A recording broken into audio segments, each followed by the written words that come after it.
Thanks. Jeremy, thank you so much for bringing this beautiful car into the museum this morning. Tell us a bit about the car and what make and model is it? Car with a fantastic history, mainly in motorsport.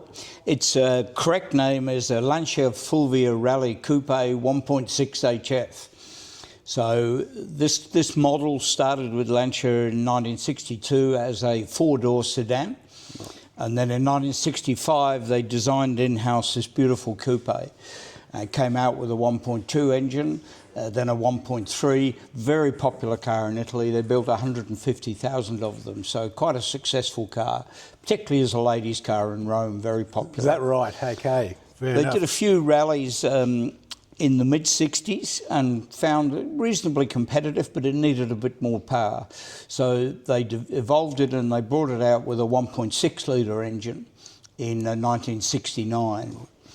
Out of those, they built 1,200 of them to have them homologated for Group 3. They had to build 1,000. Right, yep. Out of that, they built 500 of them, what they call a Competizione version, which had plastic windows, aluminium doors, boot, bonnet. So basically lightweight. Yep. Yep.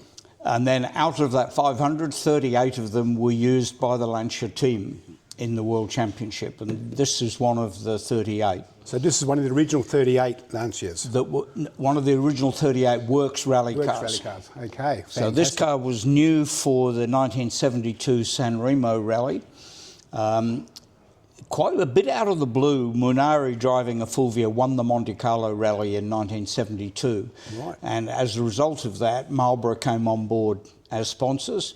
And in fact, that was the first major corporate sponsorship in rallying. Before that, really all the cars just ran as manufacturers' cars. Right, okay. So Lancia fronted the San Remo rally with 6 new cars in 1972.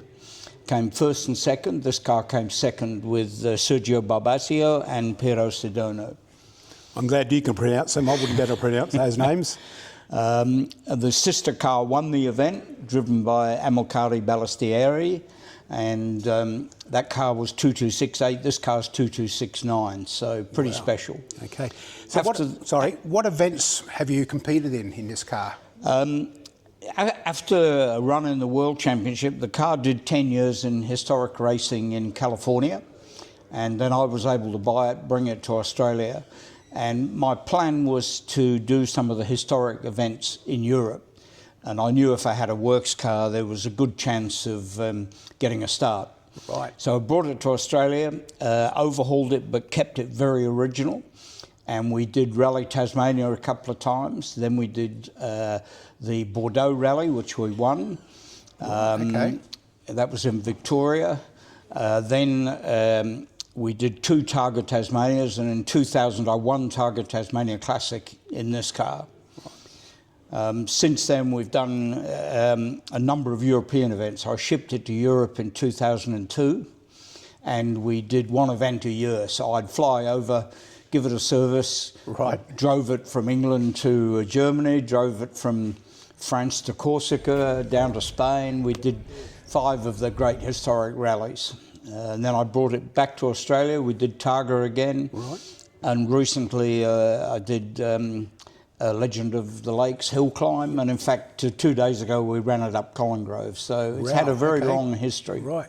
So what's so special about this car to you personally? Why did you search for it and to finally purchase it? Why? What was the reason? Dave, my love of this car started in 1970, and I was mad keen on rallying then. Right.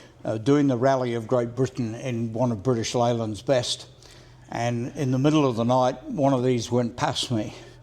And he didn't even wait for me to get off the road. He went up the bank. Right. What really annoyed me was he changed up and waved as he went past, you know. And I thought, well, no driver's that much better. It's got to be the car. So I've always dreamed about, you know, if you rallied a Mini, and a lot of people my generation started out rallying Minis. Well, if you rallied a Mini, the Fulvia was the ultimate front-wheel drive car. Right. But I could never afford one in the old days. Yep. And finally, the opportunity came to get one in New South Wales, and I bought that. And then about a year later, I was buying parts from a company in England, and they said, hey, there's a works car for sale in America. Wow, okay. So we negotiated, and I bought it sight unseen and shipped it out here. So I guess you've got a few rally cars. You've got a Mini as well, correct? Yep. Which one do you prefer? Look, this car, I've just had a fantastic time in it. A few heartaches, but some great results. And I was driving it down from Adelaide this morning, and I thought, wow, I remember driving to Corsica like this. Right. You can't quite drive on the Strathalbyn road like the Italian Autostrada, but wonderful experience. I've had it for 30 years now. Wow, fantastic. Well, thanks again, Jeremy, for bringing your car to put on display to the museum. Now, if you want to come down to the museum, we're open Wednesday to Sunday, 10 a.m. to 4 p.m. But come and see this car, and we've got information boards about it. But we'd love to see you here, 10 a.m. to 4 p.m, 34 High Street, Strathalbyn.